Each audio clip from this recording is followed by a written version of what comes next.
to several other nations on the African continent, which included the Canary Islands, or the Cape Verde Islands. Cape Verde. Cape Verde Islands. And he has a long distinguished career as a diplomat for India. We just been talking on our way down here from Salt Lake this morning, talking about yesterday's elections in India. There were major elections in India, and I asked him to say something about those elections because they will be of significance to us here in the United States. So you're going to get the first-hand account before anyone else in the U.S. gets it outside of briefings at the State Department of what these elections mean.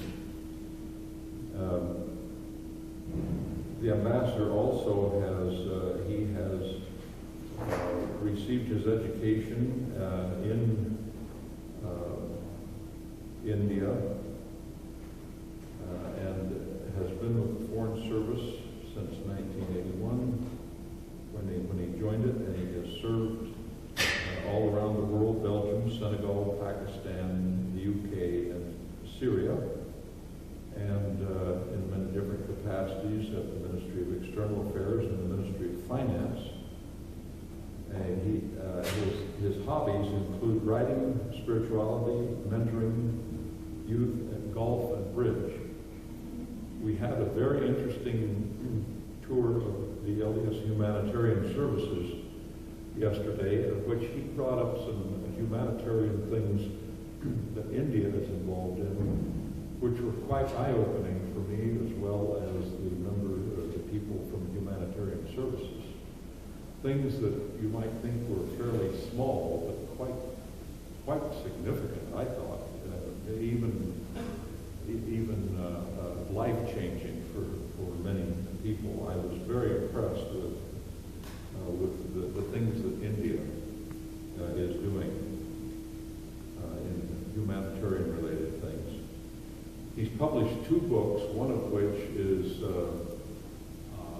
been just recently put into a illustrated children's book in Korea. I'm not going to try to pronounce the Korean title, but it translates as Silk Empress, which I understand from those who have read it and from others that it is really quite a significant book in Korea, of all things.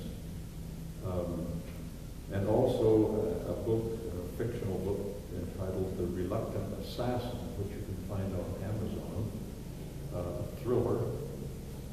So he is an accomplished author as well as an accomplished diplomat. The Silk Empress was translated into the Korean language, and I understand that the brand new edition, the illustrated children's version of this, the first copy went to the President of Korea. So he's not only well known in India, but he's well known in Korea. With that, please join me in welcoming our distinguished guest. Please, Your Excellency. Thank you. Thank you.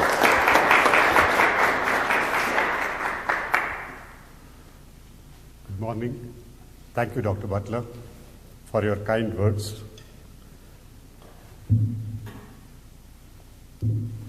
I'm sure you can all hear me, I suppose. Yes,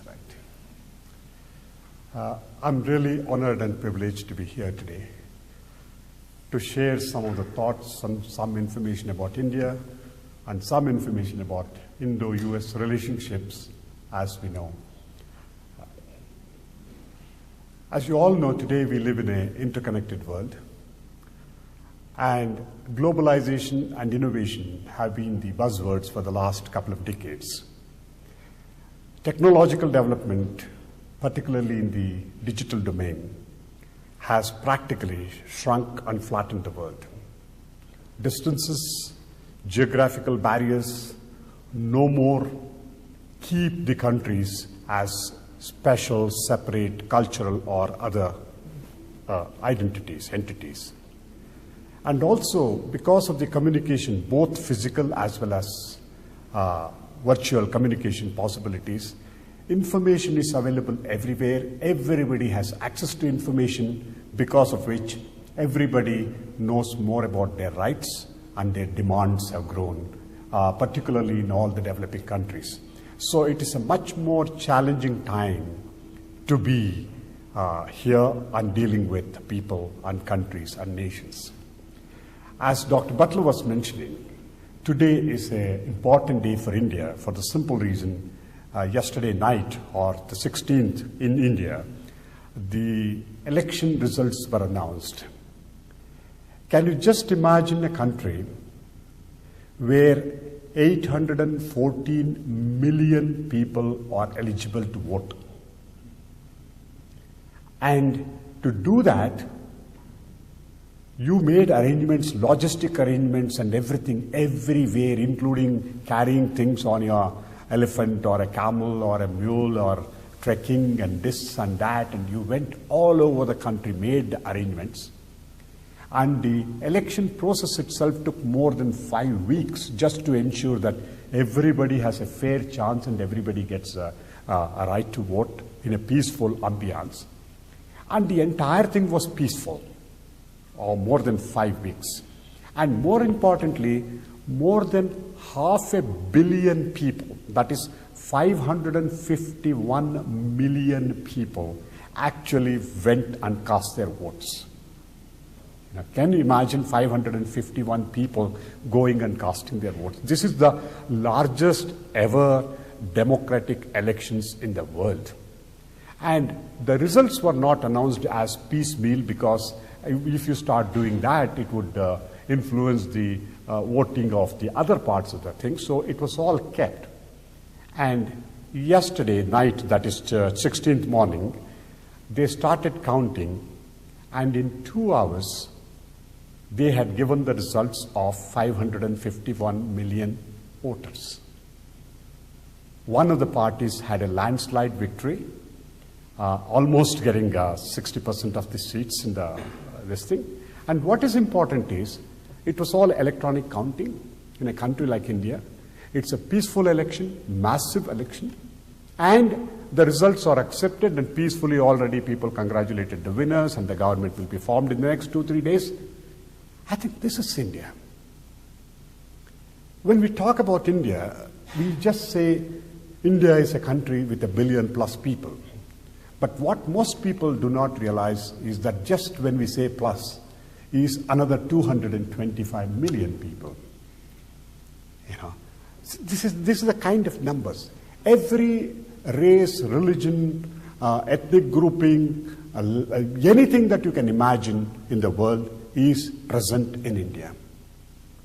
You just go 100 miles from one place to the other, your dress code changes, your dialect changes, your cuisine changes, you probably talk a different language within the, each state has a different language. We have 22 official languages in India. Okay. And with all such diversity, so much of diversity, India is still one. Anybody who has come out of India, whichever state he comes out, wherever you meet him, if you ask him, who are you? He will say proudly that I'm an Indian. The very fact of holding this country together with so much of diversity, that in itself is a miracle. When that being so, particularly given the fact that all the neighboring countries have always had problems with democracy.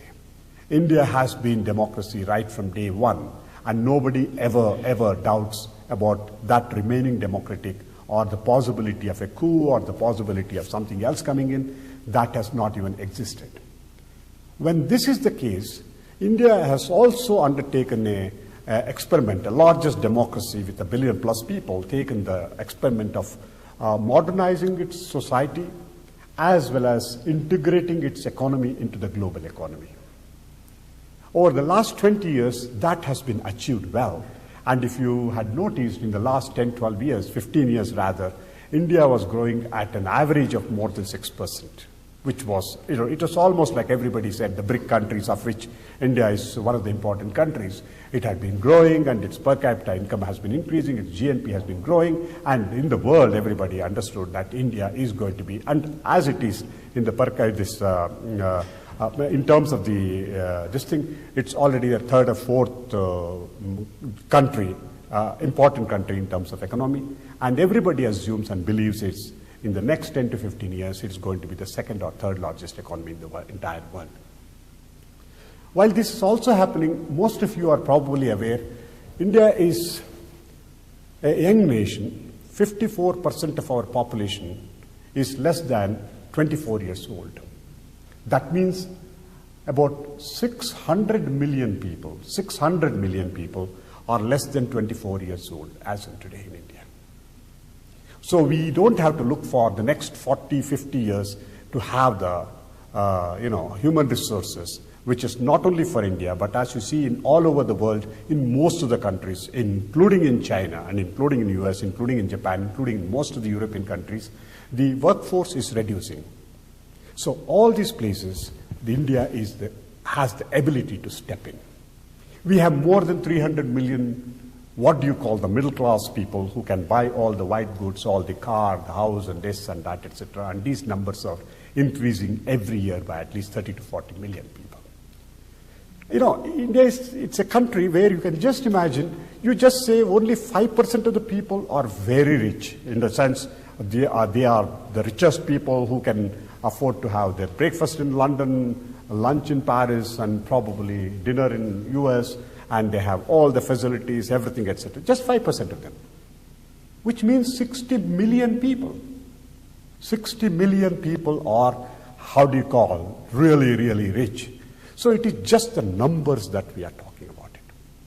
We have the largest pool of the skilled English-speaking manpower as it is at this moment. You have a stock exchange, which is beautiful, this thing, with more than 10,000 companies listed in that. We have a judiciary with English as the court language. It is independent and proactive. You have a banking system which survived and sustained and did well, even in terms of the crisis. Even when some of the big banks were in serious trouble here, in India, not a single bank was in any kind of a trouble. You have entrepreneurs and you have researchers, all these biomechanical people you have in India, academicians, in a big way.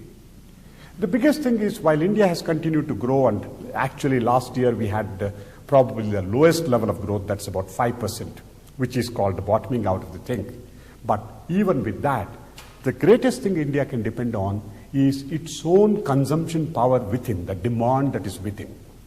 Because please understand, if there are 350 million people who are middle class, there are another 800 million people who are trying to get into the middle class rank. So there is always a huge demand. And also our saving rate is something like 34%, and our investment rate is something like 36.5%. Even somebody who earns just $100, he would like to save $40 out of it to ensure that his child goes to the private school and becomes a great citizenship.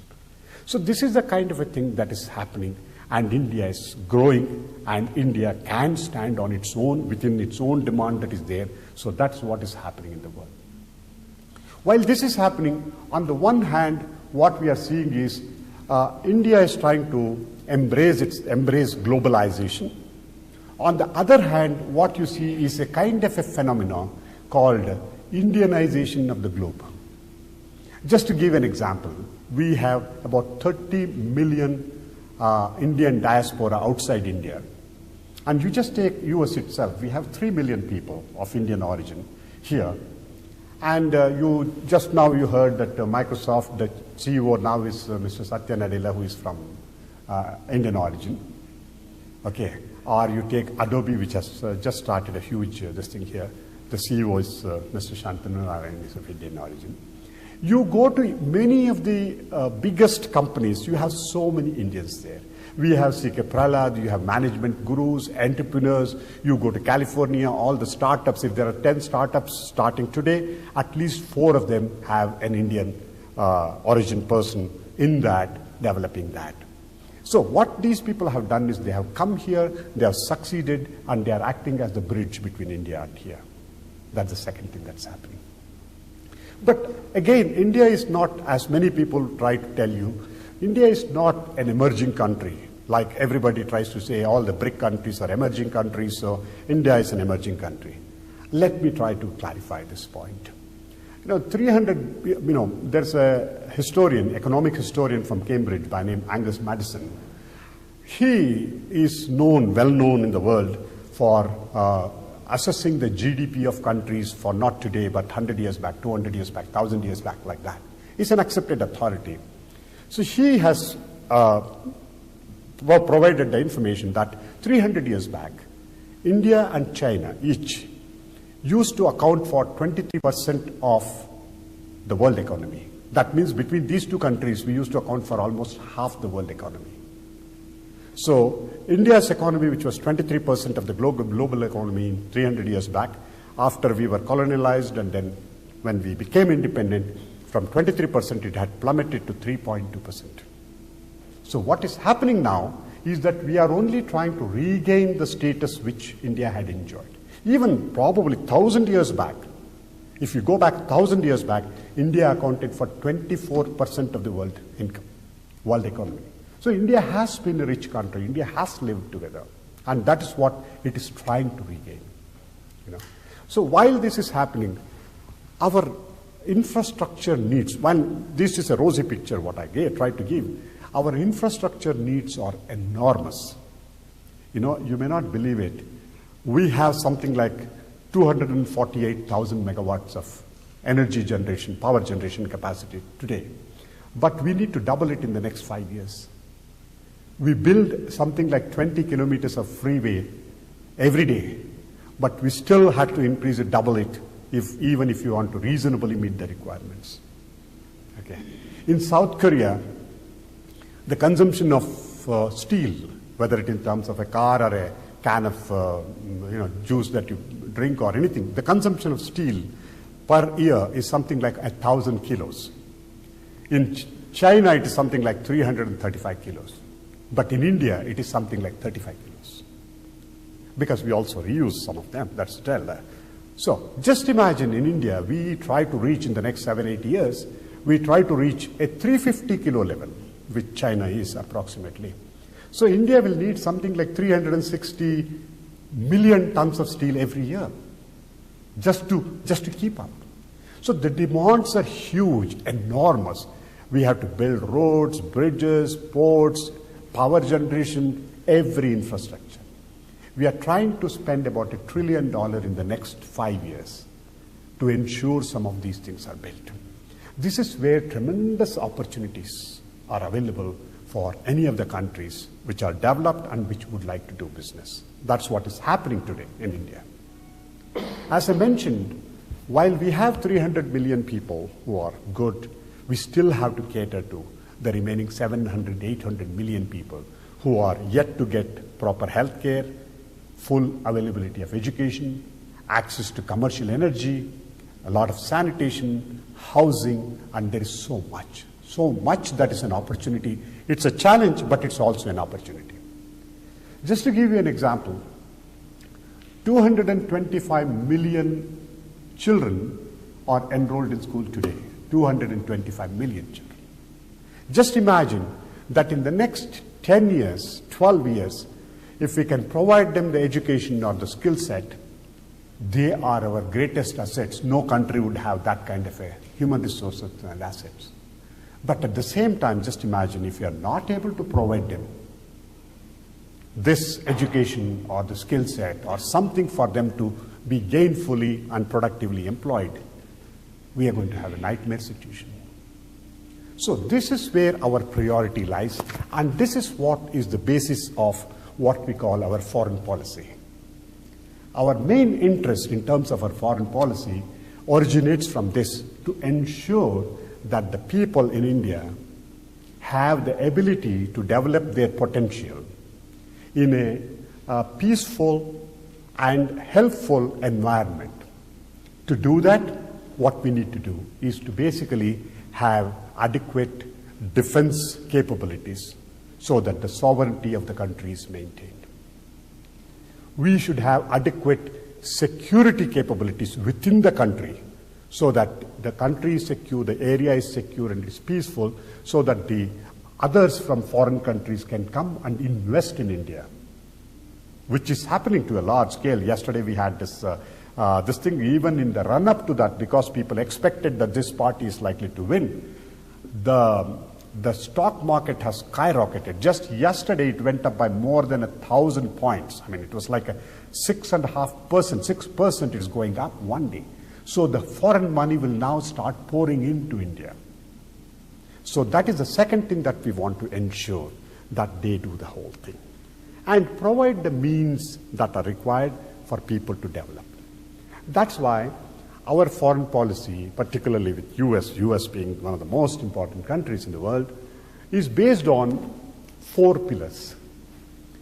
The first pillar is, interestingly, the innovative pillar, which depends on the innovation that takes place here in terms of anything that happens, whether it is in telecommunication, whether it is space, whether it is in health, whether it is in education. You take all these things, and we have very close collaboration with the US in each sector, whether it is education, health, clean energy, and any of these things. We take these things and then leverage them, adapt them for the benefit of hundreds of millions of people in India. Just to give an example, you take the example if your phone, smartphones or anything that came here, and within no time, suddenly it goes, and while this can be sold at a very high price here, or telecommunication services, for example, your internet services or the mobile phone services. You just go to India today, and then today, India is probably the cheapest telecommunication service provider in the whole world. You know, your local calls, your international calls, your VoIP, your internet, these are all very, very inexpensive in India. You know, that kind of a thing. You take the tablet, then the laptops came and the tablets came, and suddenly today you see that tablets prices have gone down. In India, what we have done is we are trying to produce our own tablet called Akash tablet, which for $30 you provide a tablet with fully loaded textbooks and other material that is required for education.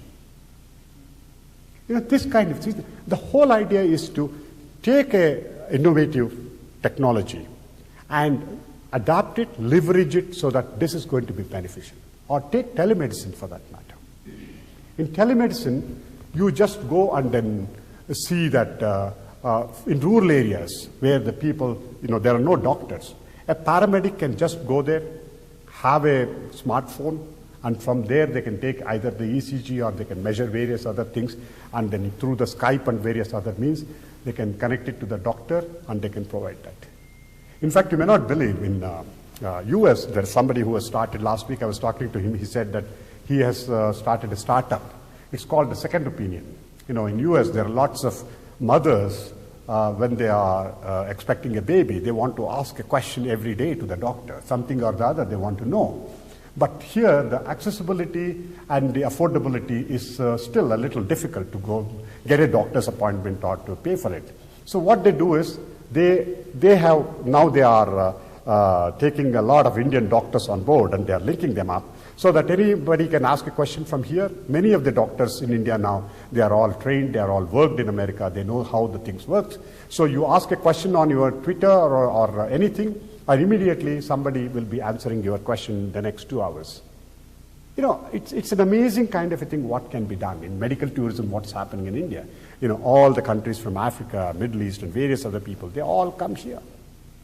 If time permits, I'll tell you a small story later as to how from America, somebody tried to go to India and how they came back satisfied. So that is one pillar. Second pillar is the security aspect of it and defense aspect of it. As you all know, India and US signed a civil nuclear agreement about a few years back, in 2006. So when this happened, the main thing is building the nuclear reactors in India is a second thing. It is not necessarily this agreement which was signed is going to build immediately, which is going to happen. But what is more important is the defense cooperation that's taken place. For example, the US does military exercises with many countries. And I think the maximum thing that they do is with India now. And we have placed orders worth something like $10 billion to buy defense equipment from here in the last 4 or 5 years. For example, I was in Long Beach last year to take over the first C-17 cargo aircraft. That's a large aircraft that you can find in the world. You can just roll in a battle tank or anything as such, or the medical supplies that are required for an earthquake or some other thing, disaster happens.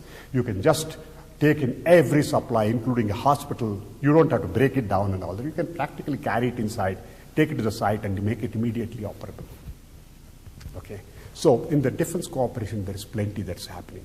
And in counterterrorism and various other things because of the security that's happening. And the third is the people-to-people contact. That's the third pillar. So in terms of people-to-people contact, there is so many exchanges, student exchange. We have about 100,000 students from India studying here in America. So there are so many exchanges in terms of the lecturers and the professors, postdoctoral researchers. They are all exchanged here. And Fulbright Nehru Scholarship provides for hundreds of people to go from here to India, from there to here to study. And there's a lot of joint research that is done. There is a joint clean energy research center that's been set up. There's a partnership for advancement of clean energy that has been set up between President Obama and Prime Minister Singh, which has a debt fund which is something like $1.8 billion to help these things. So there is so much that is happening in all that. And the fourth pillar, obviously, is what we call the growth aspects of it in terms of the trade and investments. Trade has almost tripled in the last few years. And today it's something like between $115 to $120 billion between India and US. And half of which is largely in the service sector. IT, communications, and all those things that are involved. Those are the areas we are there. We are developing well. And India is also a major source for investments in India. But it is not a one-way approach. What is happening between India and here is that while the investments are going from here to India, Indians are also coming and investing huge amounts of money in America. For example, just the C-17 cargo aircraft which is being manufactured, that provides jobs for 23,000 people. Again, in the shale gas, we have invested huge money. So generally it's normally accepted that something like 65,000 jobs are supported through Indian investment here. Whether you take the hospitality industry, whether you take various manufacturing industry, Indians have come and they have invested. One good thing about Indians coming here or investing here is that wherever you go, generally Indians are considered to be peaceful, contributory members, intelligent members who are part of the society and trying to be contributing to the country in which they live in. And they also contribute to the country from which they came from. So similarly, if you go and conduct a survey all over the world anywhere, India is one country, a large country, where the opinion towards US is overwhelmingly positive. Everybody assumes that the technology, the leadership, and what that is available here, what is being done here, it is worthy of emulation by India. So this is what that is happening between the two countries. And more importantly, I would say, just to conclude, there's two things. One is, whatever people say, that is, okay, America has reached zenith and then trying to come down, etc., etc. But the fact remains that for decades, America is continued to remain the leading economy or the top economy in the world. This would remain the most powerful military power. It will also remain the repository of the cutting-edge technologies and innovation that would continue to happen here in America. That is unparalleled. Given this, what has happened today is that in India, we already have and we continue to have a largest pool of technological and skilled manpower, English-speaking manpower in the world. That is a given, that is happening. And also what has happened is, you see, for decades, India and America, we were both democracies. We both had the shared values of pluralism, independence, and all the various religions, secularism, everything. But while those were necessary, but these were not sufficient to build a significant relationship between the two countries. What had happened was, because India followed the non-alignment policy, when the when the whole world was divided into blocks, this non-aligned was considered as neutral, perceived as neutral by many. Because if you look at things only as black and white, you do not see the gray in between. So you thought that, okay, if you're not with me, you must be with somebody else, that kind of a thing. Whereas after the Soviet Union disappeared from the scene, and then from 19th onwards, what is happening is between India and the US, not just the shared values, but our interests globally as well as our concerns, these are becoming convergent. These are becoming similar. So because of this, what is happening, both these countries, we believe that we have an interest, shared interest, in the enduring success of the other country. That is what is happening. And because of this, the relationship is becoming closer and becoming more trustworthy.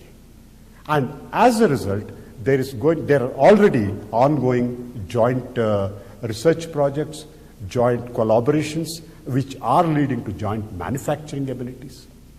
So this is how the relationship is going on, and it has continued to become stronger and stronger by the day. In the last 10 to 12 years, I think the relationship has matured and it has become much stronger. And probably today, it's one of the best relationships. As President Obama said, he said India and US relationship is probably the defining partnership of the 21st century. He also said when he went to India that many people think that India is emerging, but as far as we are concerned, India has already emerged. It is taking its legitimate, rightful place in the world arena, and this is going to be a very peaceful. See, just imagine any other country becoming stronger.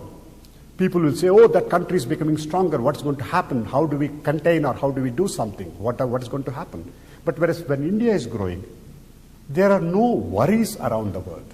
Everybody assumes that India is a country which is mature and a peaceful country which will work for the stability and peace in the whole world. So that is what is happening.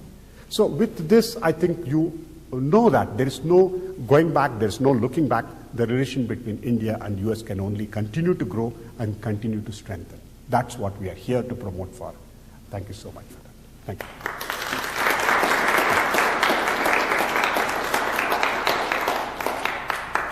Questions, please. Yeah. You had mentioned the C-17 aircraft when you're in Long Beach, and I've been, like I say, I'm from the place to go there all the time, it's a huge plane. But my question is India purchasing C-17s from the United States, Yeah. or is actual manufacturing? No, we are purchasing that. It's about a 3.5 billion or $4 billion. Yeah. Yeah, we are purchasing that. Oh, okay. Yeah. And then, like, how closely does the two militaries, the U.S. and the Indian military, work together and, like, kind of? No, we are. other countries, I guess? Number one, we are working together. We do joint exercises, but these are outright purchases. Yeah. And possibility of, I don't know, if things work out, probably there'll be much more to be purchased. That's what's happening. Thank you so much. Thank you very much. My name is Bruce. So my question is that generally, India becomes is growing so fast, they have lots of potential, lots of chances, more build with the USA. How about China? Those countries, the economies become better and better, and play a good kind of business partnership or any other military partnership with China and India, because I feel like India are kind of concerned about kind of approaches by a kind of carrier from the USA. How about between China and India and kind of relationship or any kind of partnership that they have? Okay. Thank you so much. That's a very interesting question. What we must realize is China is our neighbor and a large neighbor. and because of which we also have a very long border between India and China.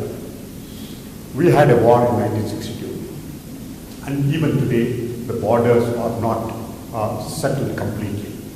But having said that, let me tell you one other thing. India and China have lived, oh thank you so much. Thank you. India and China have lived, sorry.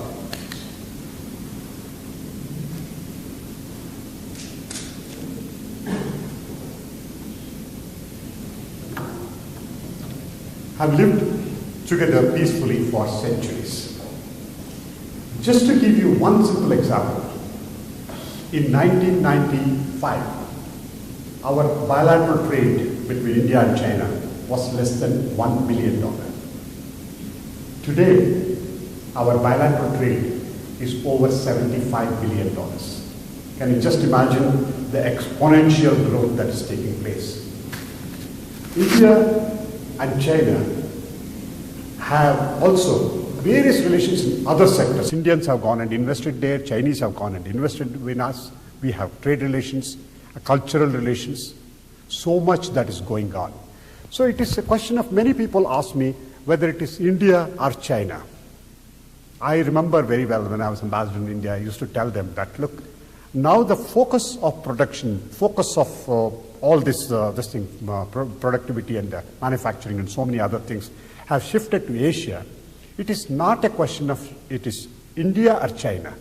It is both India and China. These are the twin engines which are now working for the growth of the economy, not only in the region, but in the entire world.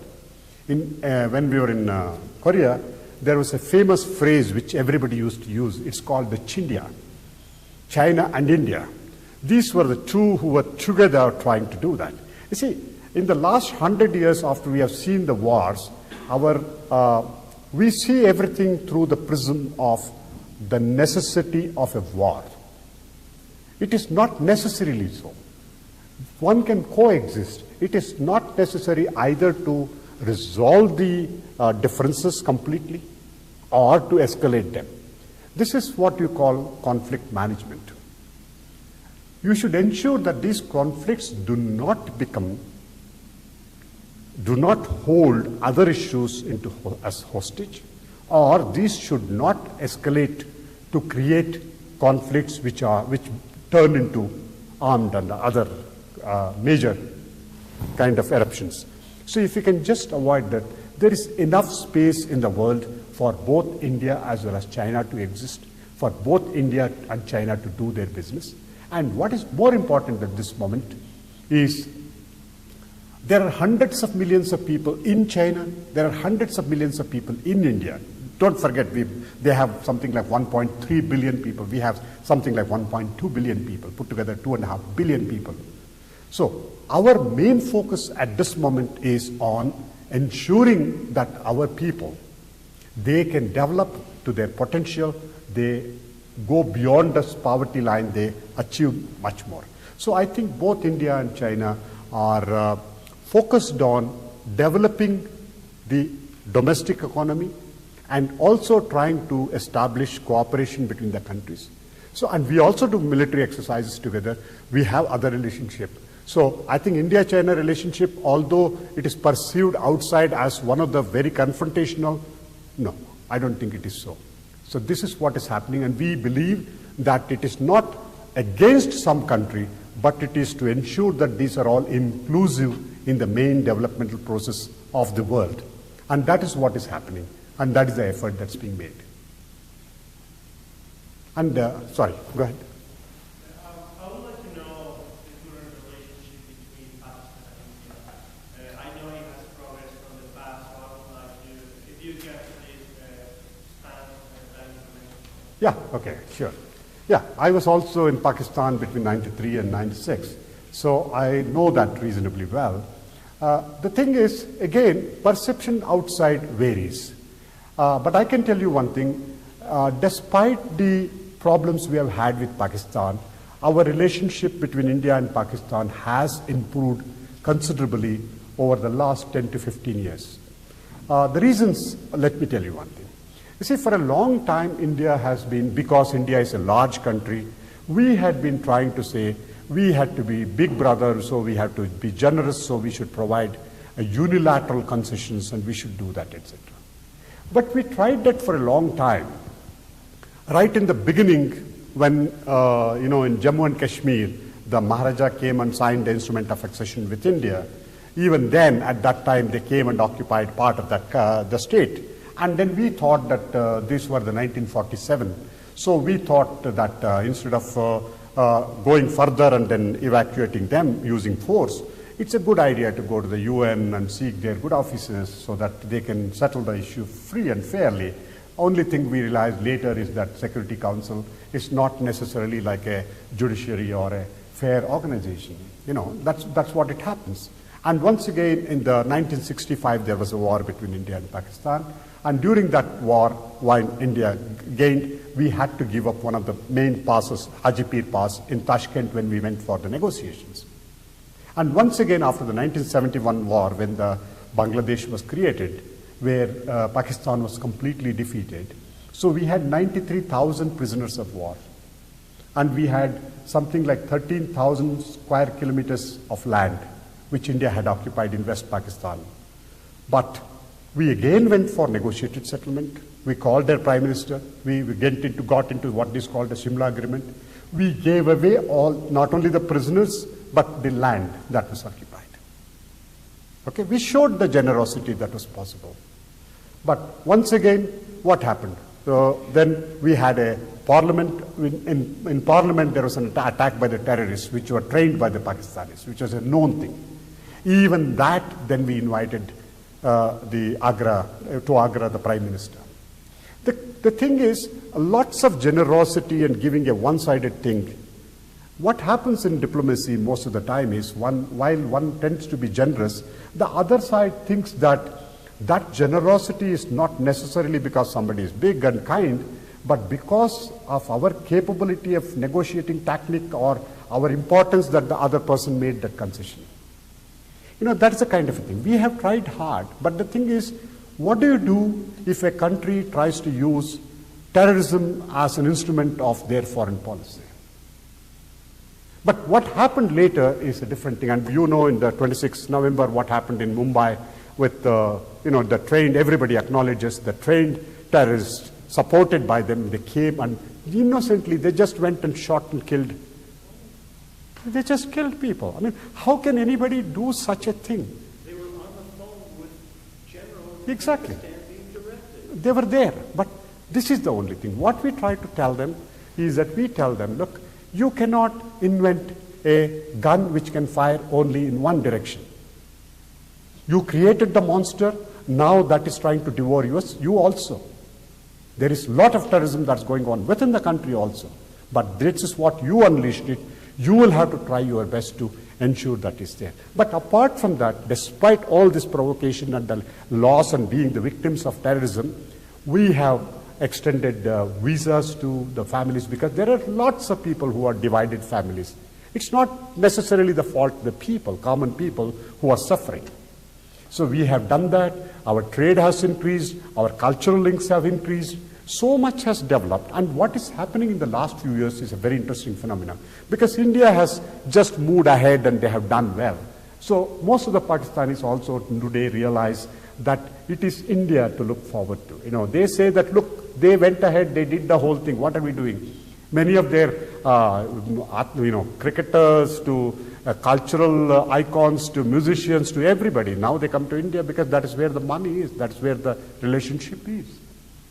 A lot of people come to India, they do all that. So what we are trying to tell them, despite all that, we still use the negotiation and peaceful discussion as a means of achieving something. We only tell them one thing, look, you cannot use terrorism as an instrument. You have to contain it. You cannot see that the terrorism emanates from your soil, goes across the border and hurts the innocent people in our country. If you can manage that, that's one. But this is on the one side, and the other side is Afghanistan. Afghanistan, as you know, that America is involved in that. You know very well the interest and the importance that America has for that. But now the terrorism and the extremism has come down considerably in Afghanistan. They have held an election. Now the question is, if America withdraws, would it become again a playground for terrorism? That is a question that should be seen. We have had civilizational linkages for centuries. Afghanistan has been a neighboring country to India, so we have had very close relationship with Afghanistan for a long time. Even in the last few years, we have provided more than $2 billion as assistance to Afghanistan. What we have done is to develop projects which are all people-oriented. Education, the largest school you just go and see there, it is funded and created by India. Hospitals, roads, power, women's empowerment, all these kind of things, India has done that. But the question simply is, after doing so much and after trying to ensure that the country is on the peaceful path and trying to become a normal country once again, can you imagine a country where generations of people had no education, they didn't know what is studies, they knew only Kalashnikov. That country is trying to come back to normal. So in that effort, how Pakistan, their terrorism could play a role is something that needs to be watched. But that is what it is. We have tried our best and we still have, I would say, that what the relations were 10 years back today, it's much, much better. Thank you. Please. What is the region of the India to the conflict in Russia and Ukraine? Okay. That's a current and immediate topic. The thing is, what will happen is, when you sit at one place, you get one view. When you sit in another place, you get a different view. This is always the case. Not that one view is correct, nor the other view is correct. Sometimes you go here and you say, okay, how can you go and do things which you go and occupy places which are sovereign countries, etc. If you listen to some others, they will also tell you, yes, there is a elected, properly democratically elected government, which was made to fall by using street violence and then outside influence, and then because they were not willing to join NATO. And now that this is what is happening, so everybody has to protect their interest. And there are several countries who have gone and occupied other countries, sovereign countries, without, etc. All kinds of things. The basic view India holds is simple. We also have about 5,000 students studying in Ukraine, largely into medical and other things. What we are trying to say is basically the interests of the people of that country. That's the most important thing. Plus all the other stakeholders who have an interest or a stake in ensuring that that place remains peaceful. Using that, please ensure a negotiated discussion through which a solution is to be found. Because force is never a possibility. Force has never been able to resolve a problem. So we are saying that nobody should use force.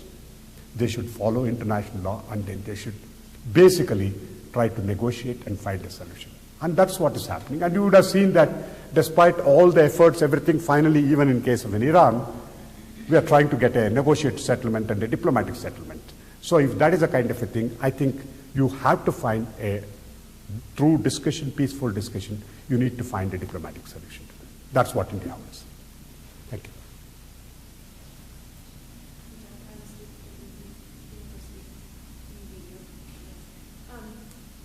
You mentioned similar values and India's long history as a democracy, peaceful democracy, very well known to the world.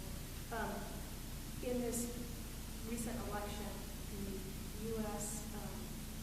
media has brought attention, and can you put in context the idea that the new prime minister eventually will possibly polarize groups along religious group identity?